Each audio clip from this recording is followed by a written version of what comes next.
मीराबाई का संदेश। मीराबाई का कोई शिष्य न था, क्योंकि उन्होंने किसी को दीक्षा नहीं दी।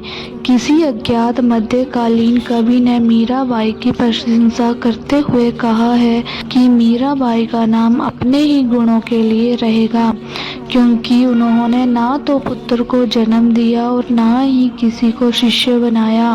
नाम रहे गोर काम से, सुनो सियाने लोए, मीरा सुत जायो नहीं, शीश न कियो कोय कोय। मीराबाई का ना कोई सांसारिक उत्तराधिकारी था और ना ही आध्यात्मिक, जो उनकी जीवनी और पदों को सुरक्षित रखता। अतएव उनके पद उनकी मृत्यु के कई साल बाद केवल मौखिक परंपरा के आधार पर लिखे गए हैं। यही कारण है कि वे व्यवस्थित रूप में नहीं मिलते। जिस क्रम से वे लिखे गए, इस प्रकार सीमित की पुजारी मीरा का सीमित सगुण भक्ति से उस असीम तीनों गुणों की सीमा से परे परमात्मा के भक्त बनने का प्रमाण उनके पदों में तो मिलता है, परंतु उनके जीवन में इस परिवर्तन का समय और क्रम निश्चित नहीं किया जा सकता।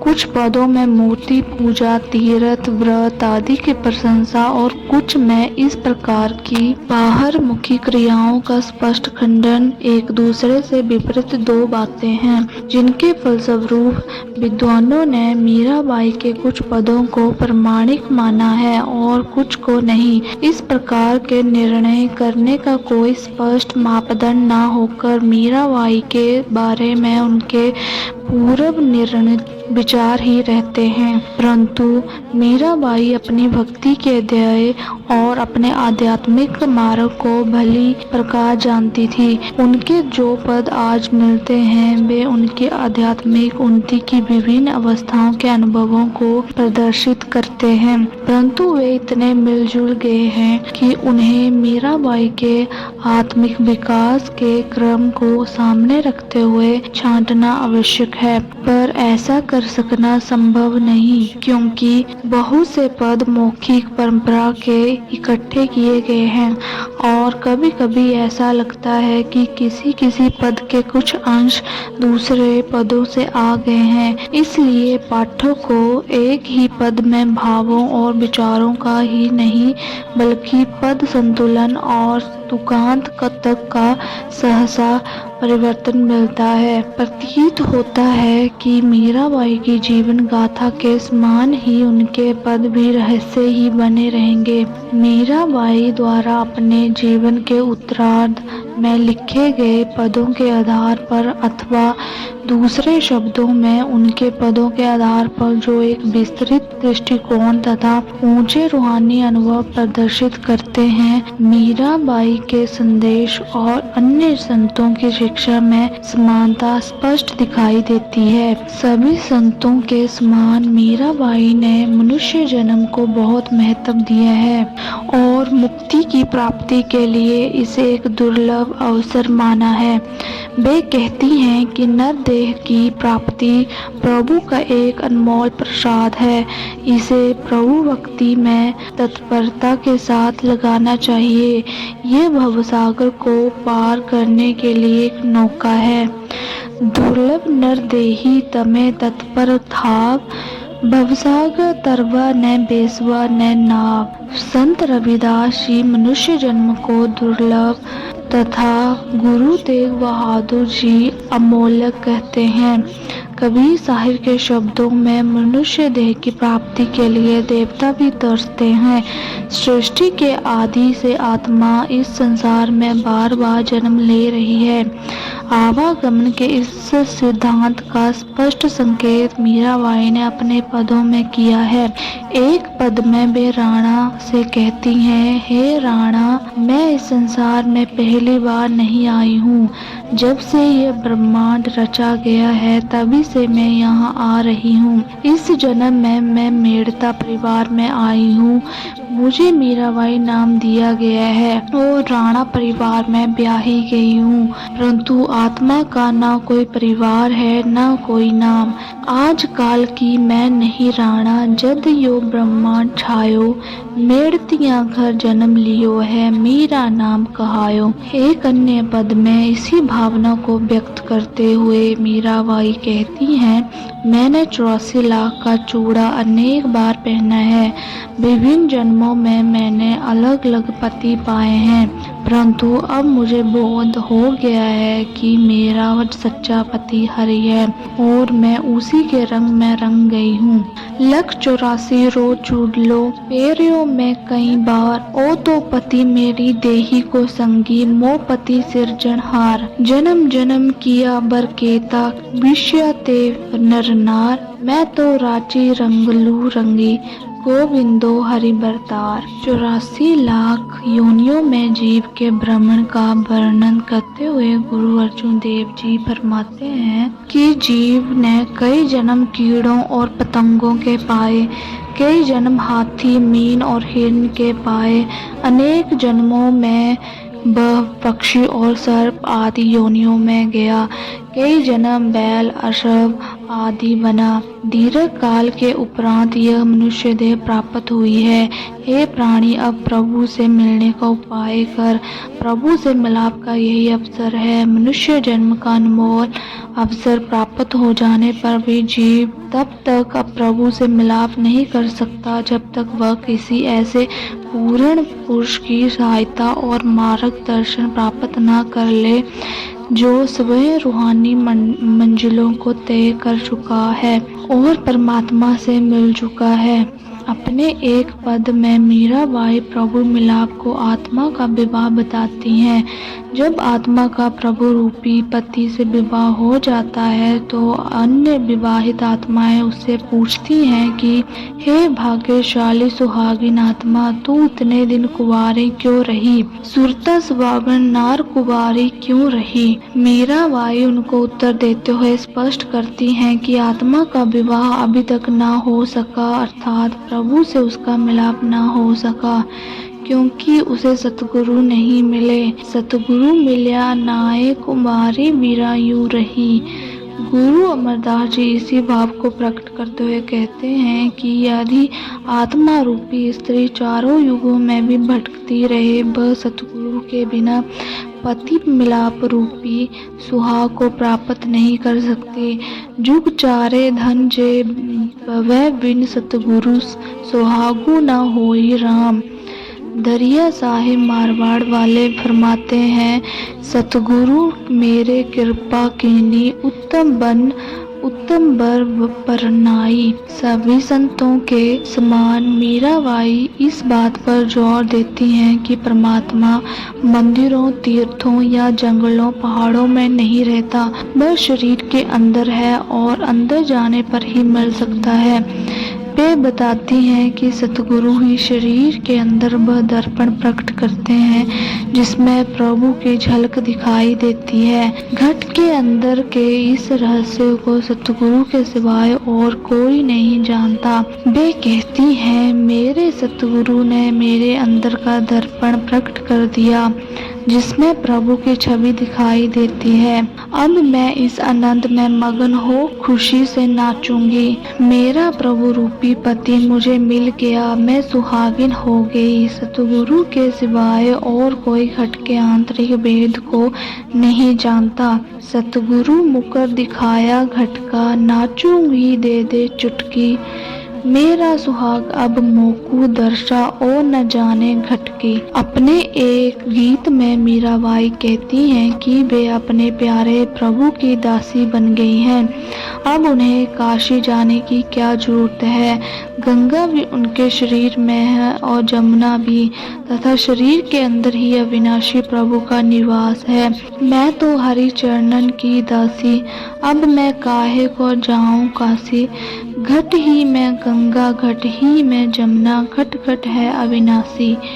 दादू दयाल भी यही भाव प्रकट करते हैं। कोई दौड़े द्वारिका, कोई काशी जाही, कोई मथुरा को चले साहिब घटी माही। इसी प्रकार कबीर साहिब कहते हैं, जिस कारण तटी तीर्थी जाही, रतन पदार्थ घटही माही। अर्थात जिस प्रभु रूपी अनमोल पदार्थ के लिए लोग तीर्थों और सरोवरों में भटकते फिरते हैं, वह मनुष्य के शरीर में ही मौजूद है। साईं बुल्ले शाह का कथन है, बुल्ले शाह शोह अंदरों मिल्या, बुल्ली फिरे लोकाई, कि उनको परमात्मा अपने शरीर के अंदर ही मिला है। लोग व्यर्थ ही उसकी खोज में बाहर भूले फिर रहे हैं। संतों ने मनुष्य देह को हरि मंदिर तथा प्रभु का घर कहा है। गुरु नानक देव जी फरमाते हैं, काया महल मंदिर घर हर का तिस मह राखी ज्योत अपार। इसी प्रकार मीराबाई भी मनुष्य शरीर को घर की संज्ञा देते हुए अपने प्रभु मिलाप के अनुभव का वर्णन करती हैं। हे सखी, आज मेरे आनंद का कोई पार नहीं है, क्योंकि मैंने अपने घर में ही अपने प्रिय प्रभु को पा लिया है। मैंने उसे वनों में ढूंढा, वृंदावन में ढूंढा और ब्रज आदि धर्म स्थानों में ढूंढा, परंतु वह न मिला। शरीर रूपी महल के 7वें माले या मंजिल में एक अजीब झरोखा है, मैंने प्रभु को वहीं पाया। आज सखी मोरे आनंद भयो है, घर में मोहन लादो री, बन जोई वृंदावन जोई, बिरज सब बादो री। सतबे मलिय अजब झरोखे, बाहिते हरिजी लादो री। गुरु अमरदास जी ने अपने पद काया कामण अत सुहाली हो तो पीर बसै जिस नाले में फरमाया है कि मनुष्य के शरीर में अनेक लोक खंड ब्रह्मांड, यहाँ तक कि स्वयं परमात्मा निवास करता है। लगभग यही भाव मीराबाई अपने एक गुजराती शब्द में प्रकट करती हुई कहती है कि हे बधू, यह समझ लो कि तुम्हारा शरीर समुद्र के समान अनेक खजानों से भरपूर है। अपने हृदय के कपाट खोलो और अंतर में दिव्य ज्ञान का दीप जलाओ। इस प्रकार काया में अनेक फुलवारियां हैं, जिनमें आत्मा रूपी मोर आंतरिक संगीत पर नृत्य कर रहे हैं। इसी काया में मानसरोवर है, जिसमें आत्मा रूपी हंस आनंद से क्रीड़ा कर रहे हैं। इस शरीर में हाट अथवा बाजार है, जिसमें आध्यात्मिक व्यापार करके अपार लाभ प्राप्त करो। मीराबाई अपने प्रभु के गुणगान करती है और प्रार्थना करती हैं कि हे प्रभु, मुझे संतों के चरणों में वास प्रदान करो। तमे जानी लेयो समुद्र सरीखा, मारा बीरा रे, आ दिल तो खोली ने दीवो करो रे होजी। आरे काया माँ छे बाडियो रे होजी, माहे मोर करे छे छिंगोरो रे। आरे काया माँ छे सरोवर रे होजी, माहे हंस तो करे छे कलोला रे। आरे कायामा रे छे हटड़ा रे होजी, तमे बनज पेपार करो ने अपरंपारा रे। बाई मीरा के प्रभु गिरधरना गुण होजी, दे जो अमने संत चरणे बासेरा रे। मीराबाई ने नाम के महत्व और नाम भक्ति का कई पदों में उल्लेख किया है। संतों के अनुसार नाम कोई लिखने, पढ़ने या बोलने में आ सकने वाला शब्द या लफ्ज नहीं है, न वह शक्ति है जिसने संपूर्ण सृष्टि और खंडों ब्रह्मांडों की रचना की है और जो इन सबको आधार दे रहा है। संत कहते हैं कि नाम और परमात्मा दोनों एक हैं। सतगुरु अपने शिष्य की आत्मा को नाम के साथ जोड़ते हैं और नाम ही उसे आत्मा साक्षात्कार तथा परमात्मा की प्राप्ति की ओर ले जाता है। मीराबाई इस दिव्य नाम तथा इसकी अपार शक्ति का वर्णन करते हुए कहती हैं, हे प्रीतम, मैं तेरे नाम से मोहित हो गई हूँ। मैंने सुना है कि नाम के अभ्यास से पत्थर के समान भारी होते हुए भी जीव संसार सागर से तर जाता है। यह महान महिमामय नाम मुझे गुरु ने प्रदान किया है और इसके द्वारा मैंने तेरी प्रतीति प्राप्त कर ली है, तुझे पहचान लिया है। पिया तेरे नाम लुबाणी हो, नाम लेत तीर्था सुनया, जैसे पाहन पानी हो।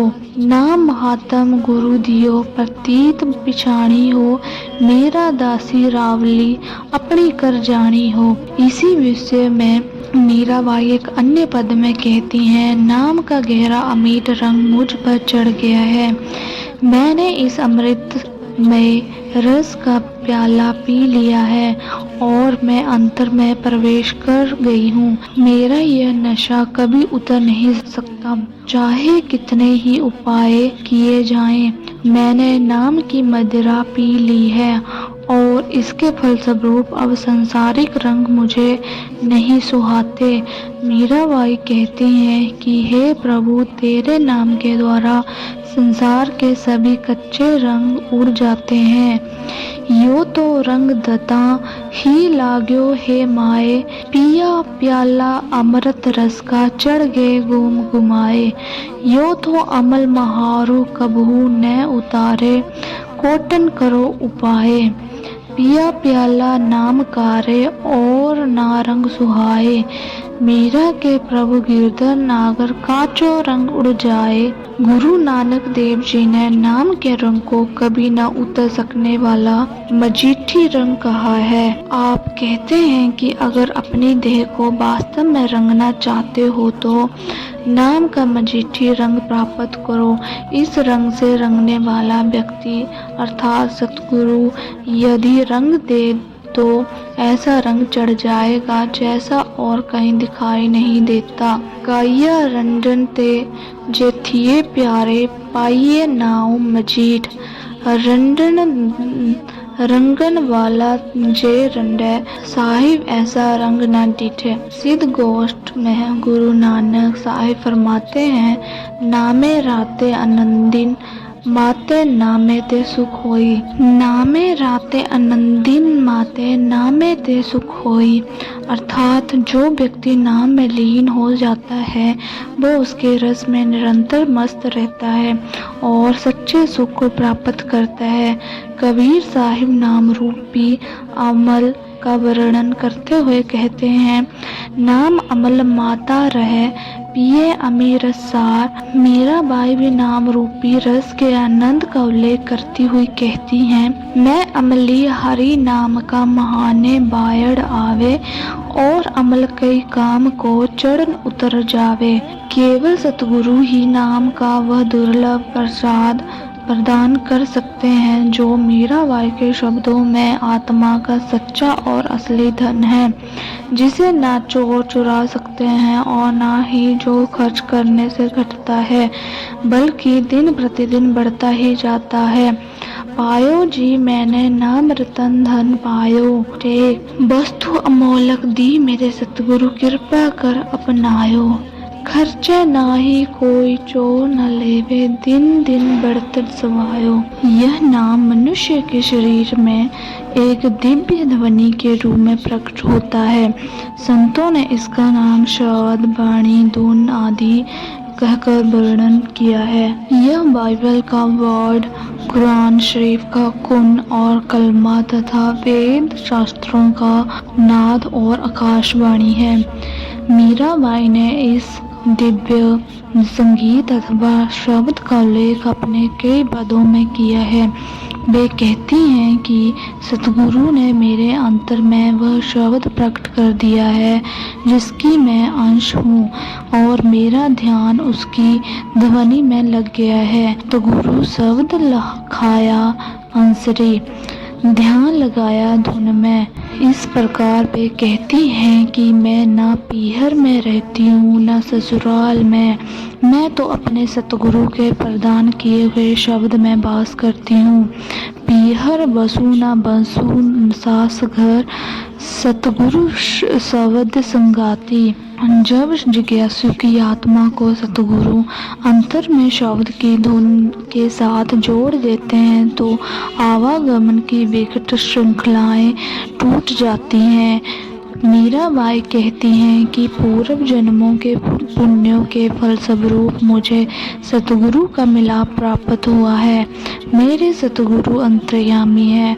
उन्होंने मुझे उस निर्भय शब्द को सुनने के योग्य बनाया और मेरे जन्म मरण का दुख दूर कर दिया। सतगुरु स्वामी अंतर्जामी वो पूरब पुत्र पुण्य मिलायो, जन्म मरण का सांसा मेट्या, वो निर्भय शब्द सुनायो। इसी प्रकार उन्होंने अपने प्रभु गिरधर नागर को शब्द के सरोवर में समाकर प्राप्त किया है। मीरा के प्रभु गिरधर नागर शब्द सरोवर धंसी शब्द की यह दिव्य ध्वनि मनुष्य के शरीर में निरंतर गूंज रही है। शब्द की दो विशेषताएं हैं, प्रकाश और ध्वनि। मीराबाई इनका स्पष्ट संकेत कर देती हैं। गूंज रहा है, तेरे शरीर में घड़ियाल गूंज रहा है। तेरे शरीर में 10 दरवाजे हैं जहाँ नित्य नगाड़े की आवाज गूंज रही है। इसी काया में ज्योति जल रही है और उसके तेज की धाराएं गूंज रही हैं। बागे छे रे बागे छे, तारी काया में घड़ियाल बागे छे। आरे काया ना 10 दरवाजा नितनी नौबत गाजे छे। आरे काया मा जोत जले छे, तेजना बिमकार बागे छे। धरती में हल चलाकर खेती करने और बीज बोने के उदाहरण के द्वारा मीराबाई नाम के अभ्यास, नाम के प्रकाश और आवाज का वर्णन करती हैं और बताती हैं कि शरीर में नाम कहाँ प्राप्त होता है।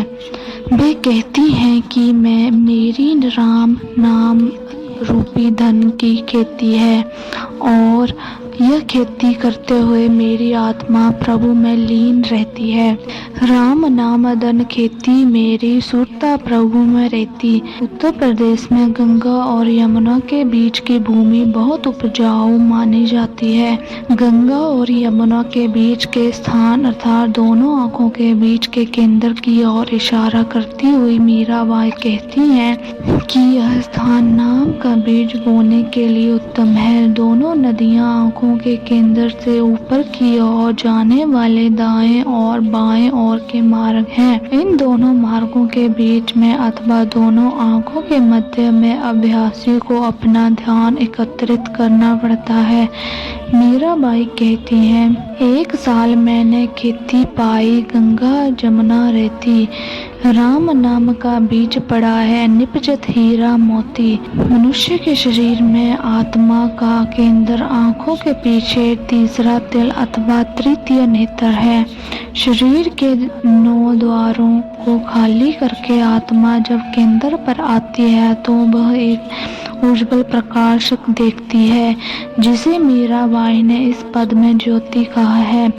भ्रिकुटी मंडल में हंस विराजे, वहाँ दर्शे एक ज्योति। इस स्थान पर पहुंचकर आत्मा शब्द के संपर्क में आती है। सूर्त और नृत्य के सहारे आत्मा यहाँ से ऊपर के मंडलों की यात्रा पर चल पड़ती है। खेती के उदाहरण का क्रम जारी रखते हुए मीराबाई कहती हैं कि आत्मा की सुनने और देखने की शक्तियाँ वे 2 बैल हैं जिनको जोतकर वे खेती कर रही हैं।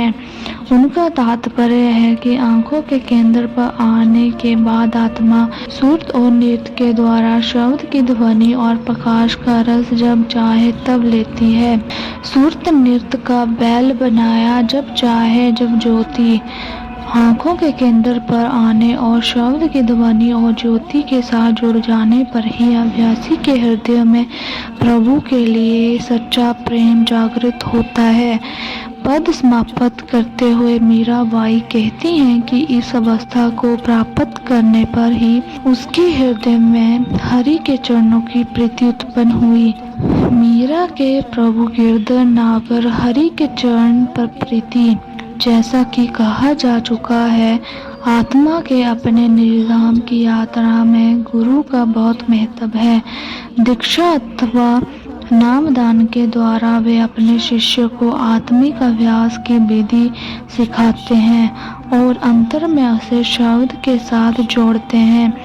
जब शिष्य आंखों के केंद्र पर पहुंचकर अपनी आंतरिक यात्रा शुरू करता है तो वहां गुरु अपने ज्योतिर्मय स्वरूप अथवा शब्द स्वरूप में उसका मार्गदर्शन करते हैं और उसे विभिन्न मंजिलों से ले जाते हुए सतलोक या प्रभु के धाम में पहुंचा देते हैं। संतों ने नामदान को शिष्य की आत्मा का गुरु के घर में नया जन्म कहा है। मीराबाई इस विचार को एक भारतीय पिता और पुत्री के रूपक द्वारा प्रकट करती हैं। जन्म के बाद कन्या को उसका पिता पालता पोसता पढ़ाता लिखाता और ससुराल में एक अच्छी पत्नी बनने के योग्य बनाता है। पिता ही पुत्री के लिए अच्छा वर ढूंढकर उसका विवाह करता है। संतमंत में पिता के समान ही गुरु अपने शिष्य की आत्मा की देखभाल करते हैं और उसकी सहायता और मार्गदर्शन करते हैं और अंत में सतगुरु ही आत्मा का उसके असली पति परमात्मा से मिलाप करवाते हैं। मीराबाई कहती है कि संतों का समुदाय ही उसका पीहर है, अर्थात संत सतगुरु ही उसके पिता हैं और उसका ससुराल अर्थात पति का घर सतलोक है। सासरियो सतलोक में पीहरियो साधा माए। मीराबाई आगे कहती हैं कि अपने प्यारे प्रभु के बगैर वह रह नहीं सकती और गुरु के बिना इस संसार सागर को पार कर हरि के पास पहुंच नहीं सकती। हरि बिना रहो न जाए, गुरु बिना तरियो न जाए।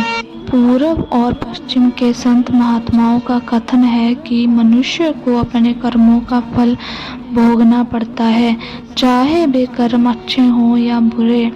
विधि का यही विधान है कि जो जैसा बोएगा वह वैसा ही काटेगा।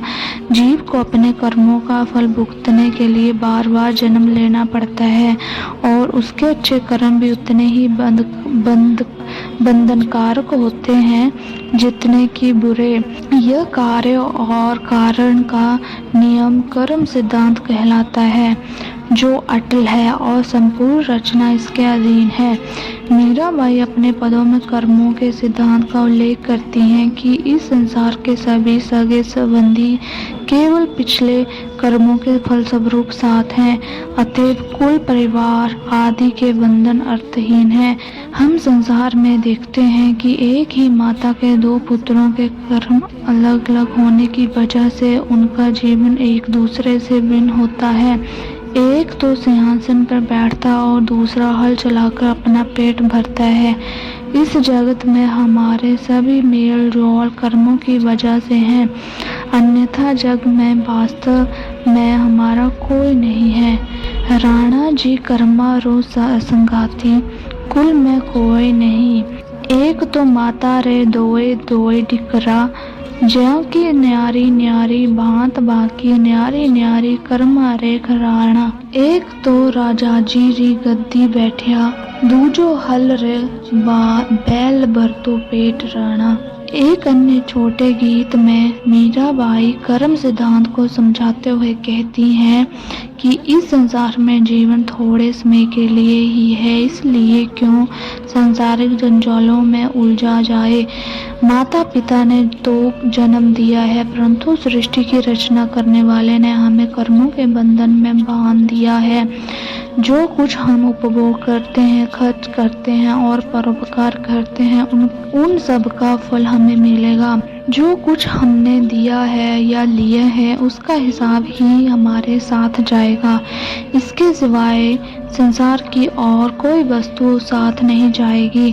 मीराबाई कहती हैं कि यही हमारा प्रभु की भक्ति करने का अवसर है और भक्ति के द्वारा ही हम भवसागर को पार कर सकेंगे।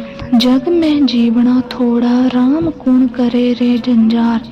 मात पिता तो जन्म दियो है, कर्म दियो करतार।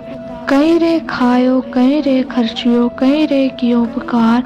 दिया लिया में तेरे संग चलेगा और नहीं तेरी लार। मेरा कह प्रभु कीर्तन नागर, भजोत उतरो भव पार।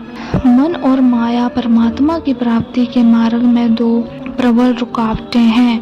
मन की रुचि संसार के पदार्थों और विषय भोगों की ओर है और वह उन्हीं के पीछे भागता रहता है। वह कभी स्थिर होकर नहीं बैठता, हमेशा कुछ न कुछ सोचता रहता है, हमेशा सांसारिक वस्तुओं व शक्लों का चिंतन करता रहता है।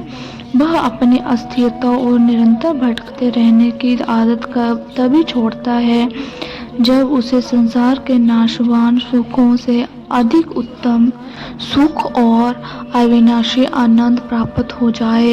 यह अनंत नाम या शब्द की दिव्य ध्वनि को सुनने और अंतर में उसके साथ जुड़ने पर ही प्राप्त होता है। मीराबाई कहती हैं कि उनका मन जो जन्मों जन्मों से आत्मिक आनंद से अनजान और प्रभु की ओर से सोया हुआ था, सतगुरु के दिए हुए शब्द को सुनकर जागृत हो उठा। जन्म जन्म का सोया मनुआ सतगुरु शब्द सुन जागा। मन की हठी और उच्च श्रृंखल प्रवृत्ति की तुलना एक मदमत हाथी की वृत्ति से करती हुई मीराबाई सतगुरु से प्राप्त करती हैं कि वे अपना हाथ अंकुश के समान उनके सिर पर रखें ताकि वे मन को वश में कर सकें। यो मन मेरो बड़ो हरामी जीव मद मातो हाथी, सतगुरु हाथ धरो सिर ऊपर अंकुश दे समझाती। दीर्घ काल तक निरंतर विषय सुख में डूबे तथा संसार के पदार्थों के मोह जाल में उलझे रहकर मन ने अपने ऊपर मैल की परतें जमा ली हैं। मीराबाई कहते हैं कि गुरु वह कुशल धोबी हैं जो मन की समस्त मलिनताओं को धो देता है। परमात्मा की स्मृति के साबुन और प्रीति रूपी जल से गुरु अपने शिष्य के मन को धो डालता है। इस प्रकार स्वच्छ होने के बाद शील आदि गुणों को संजोकर मन निर्मल हो जाता है और फिर कभी मैला नहीं होता। धोया ना मैला होए, हरिजन धोबिया मन धोए, सूरत साबु प्रीत जल से कमिया शील संजोए। ऐसी धोबट धोए धोबिया फिर न मैला होए। माया और साथ ही तृष्णा भी अभ्यासी के आध्यात्मिक मार्ग में बहुत बड़ी रुकावटें हैं। भारतीय दुल्हन का अपना प्रिय रूपक लेकर मीराबाई परमात्मा की प्राप्ति के मार्ग में आने वाली इन बाधाओं का उल्लेख करती हैं। नववधू अपने पति से मिलने जाना चाहती है, परंतु मीराबाई के समय के रिवाज के अनुसार उसे अपने पति के कमरे में अकेले और बिना किसी को मालूम हुए जाना है। पर उसके मार्ग में दो बाधाएं हैं। पहली तो है उसकी सास जो छत पर सो रही है और दूसरी है उसकी ननद जो दालान में सो रही है। अपने पति के कमरे में जाने का मार्ग चौबारे और छत से होकर जाता है। सासू सुती परसाल ननद चौबारा, महारा पिबजी महल रे, माए जगाए लीजियो रे। मीराबाई के शब्दों में दुल्हन की सखी उसे सलाह देती है कि हे परमात्मा की प्यारी वधू, तुझे अपने प्रीतम को जगाना ही चाहिए। हर की प्यारी रे महे थारा, पीव ने जगायो। पद के अंत में मीराबाई कहती हैं कि हे भ्रमों में सोए हुए प्राणी, जागो। मैं तो जागकर अपने प्रीतम के पास चली गई और मेरे सभी भ्रम दूर हो गए। केवे मीरा दास सुता नर जागो, मैं तो गया री सावरियां री लार, भरम सभी भागो। संतों ने हमेशा सत्संग की महिमा की है। आंतरिक रूहानी मंडलों में गमन करने वाले तथा परमात्मा का मिलाप प्राप्त कर चुके महात्मा की संगति को संत सच्चा सत्संग कहते हैं। निरंतर बाहर भटकने वाला मन सत्संग के द्वारा ही वश में आता है और धीरे धीरे परमात्मा के रंग में रंग जाता है। अपने एक गुजराती पद में मीराबाई कहती हैं, आज मुझे संतों का संग मिला है। मेरे लिए यह बड़े सौभाग्य की बात है। हमेशा संतों का संग करना चाहिए, क्योंकि उनकी संगति में परमात्मा के प्रेम का रंग चौगुना चढ़ता है। सागत अर्थात दुष्ट लोगों की संगति कभी नहीं करनी चाहिए, क्योंकि इससे आध्यात्मिक अभ्यास में बाधा आती है। संतों के चरणों में 68 तीर्थों का फल है। उनके चरण करोड़ों काशी और करोड़ों गंगा से कहीं अधिक पवित्र हैं। मीराबाई कहती हैं कि उन्होंने अपने प्रभु के गुणों का ज्ञान संतों की संगति से ही पाया है और वे हमेशा संतों के चरण कमलों की धूली चाहती हैं। आज हमारे साधु जनों संग रे राणा, मारा भाग्य भल्या रे। साधु जनों संग जो करिए पियाजी, जड़े ते चौगणियों रंग रे। साकुट जनों संग न करियो पियाजी, पाड़े भजन माँ भंग रे। 68 तीर्थ संतों ने चरणे, पियाजी कोटि काशी ने कोटि भंगरे। एक अन्य गीत में मीराबाई कहती हैं कि हे मनुष्य, तू सत्संग के रस को ग्रहण कर, तू सत्संग के रस को चख। केवल 2 घड़ी के सत्संग से मुक्ति प्राप्त हो सकती है। वेद आदि धर्म ग्रंथ इसके साक्षी हैं। सत्संग नो रस चाख प्राणी, तू तो सत्संग नो रस चाख। सत्संग थी वे गढ़िमा मुक्ति, वेद पूरे 6 साख। सुबह सत्संग के गहरे रंग में रंगी हुई मीराबाई आनंद के साथ गाती हुई कहती हैं, संत ही मुझे प्रिय हैं, वे ही मेरे अपने हैं। मैं संतों की हूँ और संत ही मेरे जीवन और प्राण हैं। मीराबाई संतों की संगति में इस प्रकार समा गई हैं जिस प्रकार मक्खन में घी समाया रहता है। साधु हमारे हम साधुन के, साधु हमारे जीव, साधुन मीरा मिल रही हैं जीमी माखन के घी। सभी संत महात्माओं के आंतरिक रूहानी अनुभव समान होते हैं, चाहे वे पूर्व में हुए हों चाहे पश्चिम में। नामदेव जी, कबीर साहिब, पलटू साहिब और अन्य संतों के समान ही मीराबाई भी कुछ पदों में अपने आंतरिक अनुभवों का वर्णन करती हैं। वे कहती हैं, हे सखी, गगन मंडल दिव्य संगीत की ध्वनि से गूंज रहा है। ऐ मेरी आत्मा, बिना झालर के होने वाले झंकार को सुन के शिखर पर दीपक जगमगा रहा है। ऐ मेरी आत्मा, वह बिना बत्ती और बिना तेल के निरंतर जल रहा है। गगन मंडल बाजा बजे है, हे महारी सुरता बिन झालर सुन झार। सोवन शिखर दिवलो जगह रह, हे महारी सुरता बिन बाती बिन तेल। अन्य संतों ने भी लगभग इसी प्रकार अपने आंतरिक अनुभवों का वर्णन किया है। इंसान के सिर को उल्टा कुआं की संज्ञा देते हुए पलटू साहिब कहते हैं कि वहाँ निरंतर बिना बाती और बिना तेल के दिया जल रहा है। आंतरिक ज्योति और शब्द का वर्णन करते हुए कबीर साहिब कहते हैं कि आंतरिक मंडलों का रहस्य कोई अनुभवी साधक ही जानता है। वहाँ बगैर बादल के बिजली चमकती है, बिना सूर्य के प्रकाश हो रहा है तथा बिना किसी वाद्य और स्वर के शब्द की धुन गूंज रही है। आंतरिक मंडलों के दिव्य आनंद का वर्णन करते हुए मीराबाई कहती हैं कि भंवर गुफा में भ्रमर आनंद से दिव्य पुष्पों पर उड़ रहे हैं। वे पुष्प किसी जिनकी सुगंध के रस में भ्रमर लीन है। भंवर गुफा में आत्मा रूपी स्त्रियां खुशी से झूल रही हैं। वे स्त्रियां जिन्होंने 5 तत्व के घट अथवा देह में ज्ञान का दीपक जलाया है। मेरे दोनों नेत्र सब कुछ भूलकर अपने प्रियतम को देख रहे हैं। निरंतर भटकते रहने से उत्पन्न निद्रा अथवा थकान दूर हो गई है और मेरे प्रीतम मुझसे सीधे वार्तालाप कर रहे हैं।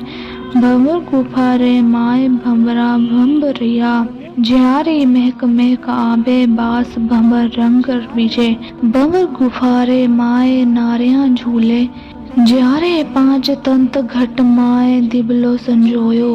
मग्न होया दोई नैण, पिया पल खोलो, फटकत उड़ गई नींद पिया मुंडे मोलो। मीराबाई के प्राय सभी पदों में प्रेम और विरह की धारा बह रही है। उनका अपना जीवन अपने प्यारे सतगुरु और परमात्मा के वियोग की पीड़ा की एक लंबी कथा है। मीराबाई के अनुसार यह प्रेम और विरह उनको अपने सतगुरु के प्रसाद के रूप में प्राप्त हुआ है। वे कहती हैं, मेरे सतगुरु ने मुझे दिव्य प्रेम के उस बाण से मारा है जो विरह में बुझा हुआ है। बर मारी रे बाना मेरे सतगुरु विरह लगाए के। प्रभु मिलन के मार्ग में प्रेम आगुआ बनकर आता है और उसी के पीछे पीछे आती है विरह की वेदना, विरह की पीड़ा तथा प्रीतम से मिलाप प्राप्त करने की व्याकुलता ही प्रभु प्रेम को बढ़ाती और दृढ़ करती है। मीराबाई कहती हैं कि अपने विरह के आंसुओं से खींचकर ही उन्होंने प्रेम रूपी वेल को विकसित किया है और वह वेल अब फैलकर उनके तन, मन और प्राणों पर छा गई है। अपने एक लोकप्रिय पद में वे कहती हैं, अंशुवन जल सींची सींची प्रेम बेली बोई, अब तो बेल फैल गई आनंद फल होई। प्रभु से मिलाप के मीराबाई के गीत मधुर भावनाओं से परिपूर्ण हैं। उनकी प्रफुल्लता और गहनता, उनकी भक्ति की कोमलता का कूट पाकर वे और भी चित्ताकर्षक हो गए हैं। एक पद में मीराबाई वर्षा ऋतु में प्रकृति के हरे भरे होने और सूखे सरोवरों के भर जाने का आधार लेकर प्रभु मिलाप के अपने आनंद का वर्णन करती हुई कहती हैं कि मैं अब चाहे कितना ही बरसता रहे मुझे चिंता नहीं, क्योंकि आज प्रियतम मेरे घर आए हुए हैं। आकाश में मेघ गिर आए हैं और नन्ही नन्ही बूंदें बरस रही हैं। गर्मी की तपन से सूखे हुए सरोवर भर गए हैं। इसी प्रकार बहुत दिनों की विरह ताप के बाद मैंने अपने प्रीतम को पाया है। अब मुझे केवल उनसे फिर बिछुड़ जाने का भय है। नेहा बरसबो करे रे, आज तो रमेयो मेरे घरे रे। नानही नानही बूंद मेघ घन बरसे, सूखे सरवर भरे रे। बहुत दिना पे प्रीतम पायो, बिछुड़न को मोहि डर रे। मीरा कहे अति नेह जुड़ायो, मैं लियो पुरवलो भर रे। इसी प्रकार एक सरल किंतु भावपूर्ण गुजराती पद में मीराबाई अपने प्रेम की अनन्यता इस प्रकार प्रकट करती हैं, मेरे प्यारे प्रभु ने आज मुझे हृदय से लगा लिया है। अब मैं एक पल के लिए भी उनसे अलग नहीं होंगी। प्रभु को मैंने स्नेह के बंधन में बांध लिया है और अब मैं प्रेम पूर्वक उन्हीं का गुणगान करूंगी। अपने नाथ के सुंदर नैनों पर मैं तो बार बार बारी जाती हूँ, अपने प्रीतम पर मैं बार बार बलिहारी जाती हूँ। उन पर मैं अपना सर्वस्व न्यौछावर करती हूँ। मारा नाथना नैना ऊपर रे हूँ, तो गड़िए बारी जाऊँ, गड़िए बारी जाऊँ बालीड़ा हूँ, तो गड़िए बारी जाऊँ। प्रभु जी मने कंठे बल गया, पलको रे न थावूँ। सामला साथे स्नेह बंदाणु, हेते हर गुण गावूं। प्रेम अतिरेक और विरह की तीव्रता ने मीराबाई के पदों को अत्यंत मर्म स्पर्शी बना दिया है। मिलाप के आनंद और वियोग की जिस पीड़ा की अभिव्यक्ति मीराबाई ने की है वह कभी कल्पना की उड़ान नहीं है और ना ही काव्य सौंदर्य का कोई कृत्रिम प्रयास है। उनके पद उनके अपने अनुभव हैं, अपने आप बीते सुख दुख के वृत्तांत हैं। उनकी अपनी आंतरिक भावनाओं का अन्यास उद्वेग है। उनके काव्य की गहनता और साथ ही अनूठी सरलता केवल हृदय स्पर्शी ही नहीं प्रेरक भी है।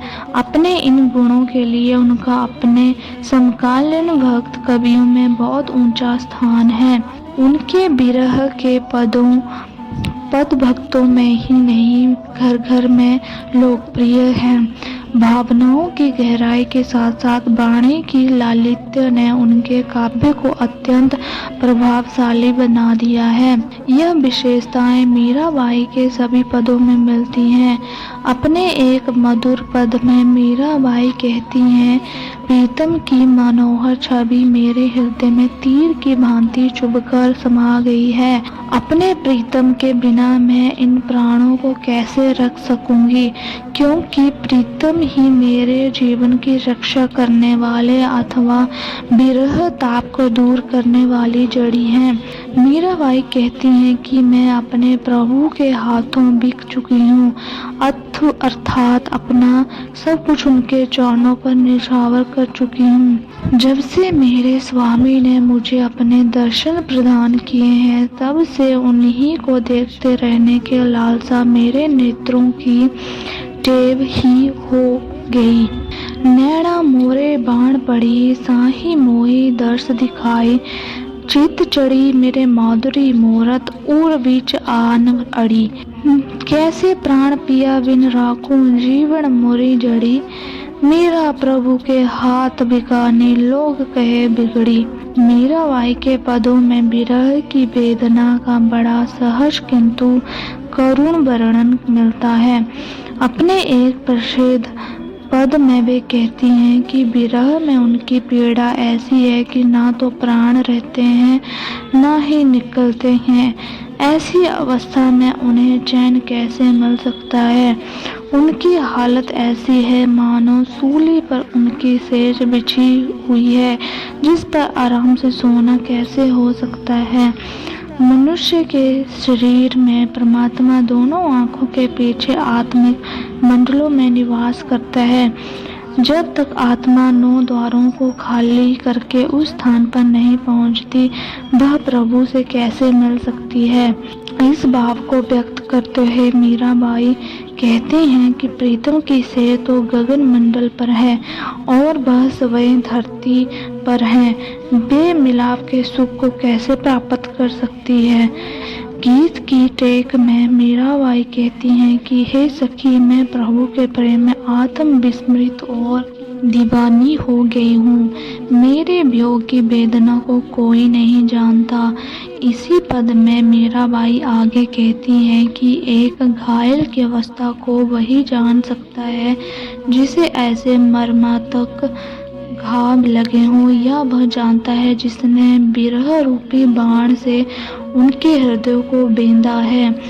जिस प्रकार एक घायल पशु बन बन भटकता रहता है, वैसे ही मीराबाई अपनी वेदना में बन बन डोल रही है। उन्हें उपचार करने वाला कोई ऐसा वैद्य ना मिला जो उनकी असहाय पीड़ा को दूर कर सके। पद के अंत में मीराबाई कहती हैं कि उनकी व्यथा का अंत तो तभी होगा जब वे उनके प्रीतम वैद्य के रूप में आकर उनका उपचार करेंगे। हेरी मैं तो प्रेम दीवानी, मेरो दर्द न जाने कोए, सूली ऊपर सेज हमारी, किस विध सोना होए, गगन मंडल में सेज पिया की, किस विध मिलना होए, घायल की गति घायल जाने की जिन लाई होए, जोहर की गत जोहर जाने की जिन जोहर होए, दर्द के मारे बन बन डोलूं, वेद मिला नहीं कोए, मीरा की प्रभु पीर मिटेगी, जद वैद सांभलिया होए। मीराबाई अपनी वियोग वेदना में व्याकुल हो कहती हैं, यदि मैं जानती कि प्रेम करने में इतने दुख का सामना करना पड़ता है, तो मैं सभी को चेतावनी दे देती और कहती कि कोई प्रेम ना करे। जो हूँ ऐसे जानती रे बाला, प्रीत किया दुख होए, नगर डंडोरा फिरती रे, प्रीत करो मत कोए। वियोग की कठिन पीड़ा और अपनी आहों और आंसुओं के बावजूद भी मीराबाई प्रेम के पथ को छोड़ने के लिए तैयार नहीं है। वे अपने सतगुरु के दर्शन के लिए, उनकी सुंदर छवि की एक झलक के लिए निरंतर तरसती और याचना करती हैं, परंतु वे हठ नहीं करती कि उनकी प्रार्थना स्वीकार की ही जाए।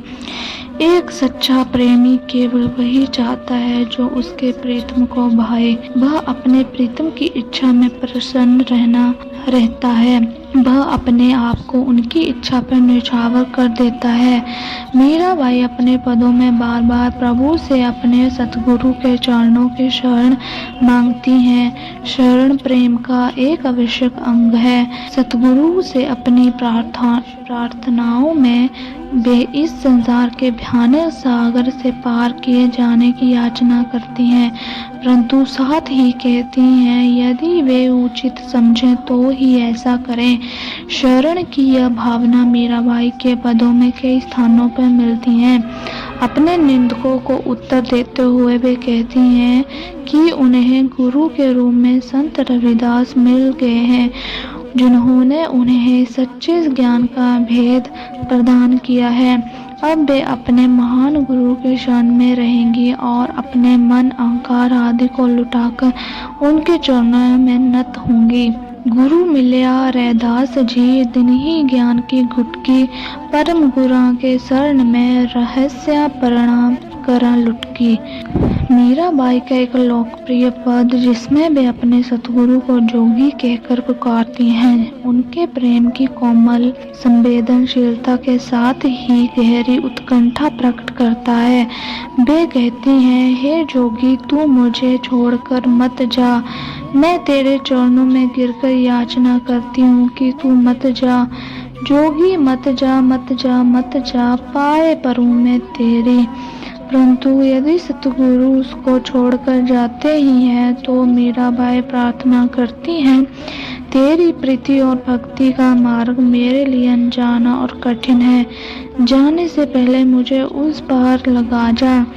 प्रेम भक्ति को पेंडो ही न्यारो, हमको गैल बता जा। यदि गुरु के लिए यह करना भी संभव नहीं है तो मीराबाई उनके चरणों में एक और प्रार्थना करती हैं, हे प्रभु, मैं अपने लिए अगर चंदन आदि की चिता तैयार करती हूँ, तू जानने से पहले उसे अपने हाथ से जला जा। अगर चंदन की चिता रचाऊं, अपने हाथ जला जा। क्योंकि मीराबाई सोचती हैं कि यदि उनके सतगुरु उन्हें छोड़कर जाते हैं तो वे जीवित ना रह सकेंगी।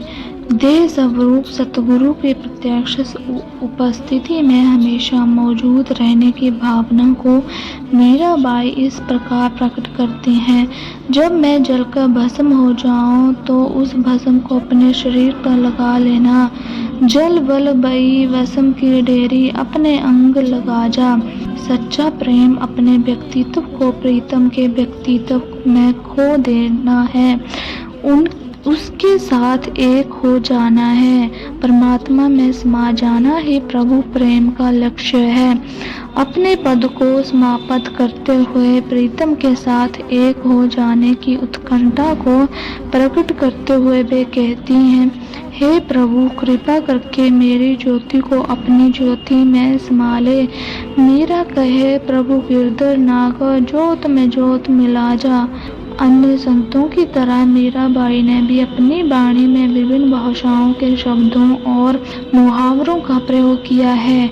हिंदी और गुजराती के अतिरिक्त उन्होंने ब्रज, अवधी, मारवाड़ी तथा राजस्थान की अन्य भाषाएं भोजपुरी, मैथिली, संस्कृत, अरबी, फारसी और पंजाबी तक के शब्दों का स्वतंत्रता पूर्वक प्रयोग किया है। बंगाल में उनके गीत बहुत लोकप्रिय हैं। महाराष्ट्र में तुकाराम जैसे संत कवियों ने मीराबाई का उल्लेख बड़े आदर के साथ किया है और महाराष्ट्र के संतों तथा भक्तों की काव्यमय जीवनी लिखने वाले कवि महिपति ने मीराबाई की प्रचुर प्रशंसा की है। फिर भी काव्य कौशल, छंद, मात्रा आदि की शास्त्रीयता, अलंकारों की विशुद्ध योजना और काव्य सिद्धांत की दृष्टि से मीराबाई की गणना मध्यकालीन भारत के महान कवियों में नहीं की जा सकती, परंतु अपने निश्चल सहज भावावेग के लिए, अपनी स्वतः स्फूर्त अन्यास अभिव्यंजना के लिए, अपनी भव्य रचना की सरल किंतु ललित शब्दों में अभिव्यक्ति के लिए अपने पदों की कृत्रिम सरलता और गीतात्मकता के लिए उपमाओं के प्रांजल तथा लावण्य में प्रयोग के लिए अपने गीतों की प्रेरक भावप्रवणता के लिए अपने प्रेम की मधुर किंतु ओजस्वी व्यंजना के लिए और इन सब से बढ़कर अपने प्रीतम से वियोग की दारुण व्यथा को मृदुकरण के साथ ही मर्मभेदी प्रखरता सहित अपने पदों में साकार करने के लिए